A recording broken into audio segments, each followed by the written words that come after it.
शुभ सकाळ मंडळी. नवीन दिवसाची नवीन सुरुवात. बापरे, किती कडाक्याची थंडी वाटते.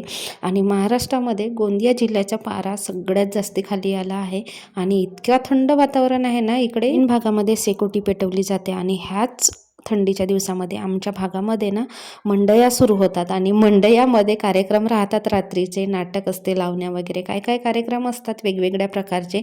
पण थंडीमुळे अजिबात जायची इच्छा होत नाही. घरातून आणलेली ताजी ताजी मेथीची भाजी होती, तर मेथीचा आडण बनवला होता. आणि हिवाळ्याच्या दिवसामध्ये मेथीचं आडण म्हटलं तर बापरे, काय भन्नाट चव लागते. रुद्रांश गेला शाळेत, मग माझी कामं होती ती करून घेतली. दुपारी गेलो होतो किराणा आणायला, कारण थोड्या काही महत्त्वाच्या वस्तू संपल्या होत्या, तर जास्त काही आणायचं नव्हतं. तर चहा पावडर आणि तेलाचं टीन आणायचं होतं, पण त्याच्यासोबत बराच असा वस्तू आला. दुकानात गेलो तर अंधन तर लागतोच. संध्याकाळी रुद्रांश आणि मी गेलो मैदानावरती खेळायला. याच्यासोबत मला पण खेळावं लागते, कारण याला पार्टनर पाहिजे असते खेळायला.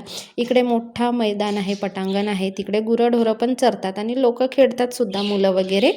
तर आम्ही पण तिकडेच जातो आणि त्याच्यासोबत मी पण खेळू लागते थोडंफार, कारण त्याला पार्टनर पाहिजेच असतो. संध्याकाळचं इतकं सुंदर वातावरण आणि थंडी लागायला लागली, मग याला तहान पण लागली. मग आलो आम्ही घरी रिटर्न आणि येतानाचा बघा सूर्य किती छान दिसतो आहे संध्याकाळी. मग घरी आलो आणि याला भूक पण लागली, मग काय ऑमलेट आणि भात दिलं. तोपर्यंत संध्याकाळच झाली होती.